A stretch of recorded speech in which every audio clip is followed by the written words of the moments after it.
A mermaid carrying her child was hunted by fishermen. To protect the baby, she had no choice but to place it in an empty little boat. Reluctantly, she kissed her child once before swimming away in haste. To distract the fishermen, the mermaid mother swam toward the deep sea. Halfway there, she suddenly surfaced. Her breathtaking beauty instantly captivated the fishermen, who forgot to slow down and crashed straight into a nearby lighthouse.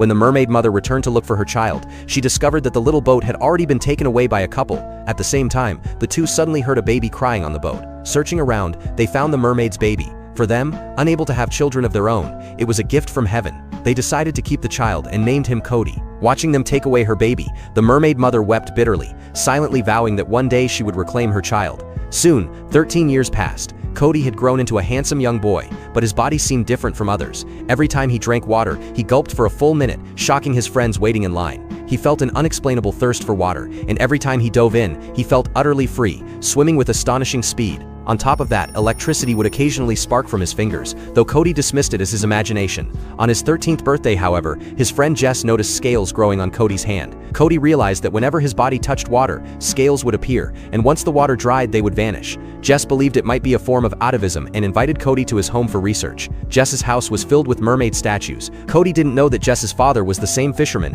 who had once chased his mother. The man immediately felt a strange familiarity when he saw Cody. When Cody asked about mermaid legends, the man firmly declared that he had once seen one with his own eyes and had searched for her for 13 years. Later, on Cody's 18th birthday, something strange happened. Whenever he touched someone he liked, his body released a surge of electricity. A girl's hair floated from static, though Cody was unaware. His hands also developed a mysterious grip, stronger by the day. He even thought he had watched too much Spider-Man. Downstairs, his parents suddenly heard him calling for help.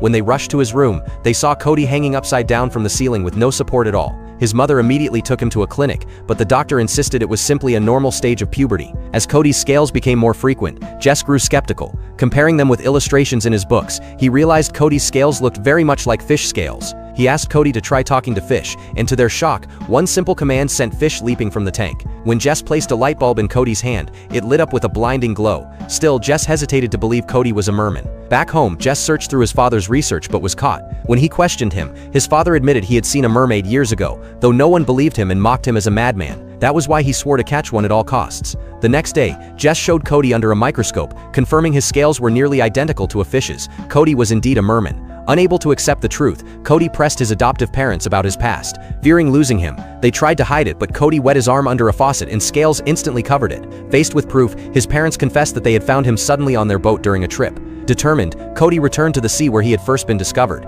But then, he was captured. When he awoke, he